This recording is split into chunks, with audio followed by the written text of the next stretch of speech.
தமிழராட்சி பார்த்துட்டு இருக்க எல்லாருக்குமே வணக்கம். சீமான் அவர்கள் நேற்று எஸ்ஆர்எம் கல்லூரியில் ஒரு பேச்சு போட்டியில் கலந்துக்கிட்டாரு அப்படின்னே சொல்லலாம். அதில் நடந்த ஒரு நெகிழ்வான விஷயத்தை பற்றி தான் நம்ம பார்க்க போகிறோம். அதாவது சீமான் அவர்கள் நேற்று அந்த நிகழ்ச்சியில் கலந்துக்கிட்ட போது அங்கே நிறைய விஷயங்கள் நடந்திருந்தது. அப்போ சீமான் அவர்களை பற்றி ஒரு விஷயம் போச்சு. அது என்ன விஷயம் அப்படின்னு பார்த்தீங்கன்னா, ஒரு பெண்மணி பேச்சு போட்டியில் முடிச்ச அப்படின்னு கேள்விகள் கேட்டுட்டு இருந்தாங்க அவங்க கிட்ட. அதில் சொல்லும்போது அவங்க ஒரு விஷயத்த சொல்லியிருந்தாங்க. இந்த மாதிரி பாமரர்கள்லாம் எலெக்ஷன் வரும்போது குழம்பி போகிறாங்க, எந்த ஓட்டு போடணும், யாருக்கு ஓட்டு போடணும்னு தெரியாம குழம்பி போறாங்க அப்படின்ற மாதிரியான விஷயத்த அவங்க சொல்லியிருந்தாங்க. அப்போ ஞானசம்பந்தர் ஐயா ஒரு கேள்வி கேட்டிருந்தாங்க, இன்னுமா குழம்பி போறாங்க அப்படின்ற மாதிரியான கேள்வி கேட்டிருந்தாங்க. அதுக்கு அந்த பெண்மணி உடனே என்ன தெரியுமா சொல்லியிருந்தாங்க, அதுக்கு சான்று எங்க எதிரிலே உட்கார்ந்து இருக்கிற எங்க அண்ணன் சீமானவர்கள் தான் அப்படின்ற மாதிரியான விஷயத்த சொல்லியிருந்தாங்க.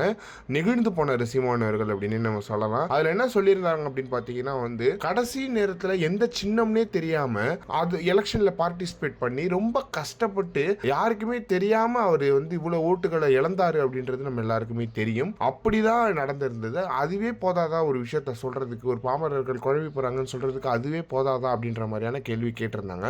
அதுக்கப்புறம் மேலும் அவர் சொல்லும்போது, ஒரு தமிழனுக்கே சின்னம் இல்லைன்னா அது எவ்வளவு கஷ்டமா இருக்கும் அப்படின்றது, அதுவும் தமிழ்நாட்டின் ஒரு முதல்வராக கூடியவர்களுக்கு திறமையானவரை சீமான் அவர்கள், அப்படி இருக்கிறவருக்கே சின்னம் கிடைக்கலன்னா எப்படி இருக்கும் அப்படின்ற மாதிரியான சில விஷயங்கள் அந்த பெண்மணி சொல்லியிருந்தாங்க. சீமான் அவர்கள் நெகிழ்ந்து போயிட்டார். அப்படியே அவர் முகத்துல அவ்வளவு சந்தோஷம் இருந்துச்சு. பின்னாடி அங்க ஃபுல்லா கத்துனாங்க. பயங்கரமா இருந்தது அந்த விஷயம் அப்படின்ற மாதிரி சொல்லலாம். உடனே ஞானசம்பந்தர் ஐயா, நீங்க ஜெயிக்கிறதுக்கான எல்லா வழியும் உங்ககிட்ட இருக்கு, ஏன்னா அதோட தலைமை அது ஜட்ஜி சீமான் அவர்கள் தானே அப்படின்றதுலயும் எந்த ஒரு மாற்றமே கிடையாது. இதை பத்தி நீங்க என்ன நினைக்கிறீங்க? இந்த மாதிரியான நெகிழ்ச்சியான விஷயங்களை பத்தி என்ன நினைக்கிறீங்க அப்படின்றத மறக்காம கமெண்ட் பாக்ஸ் சொல்லுங்க.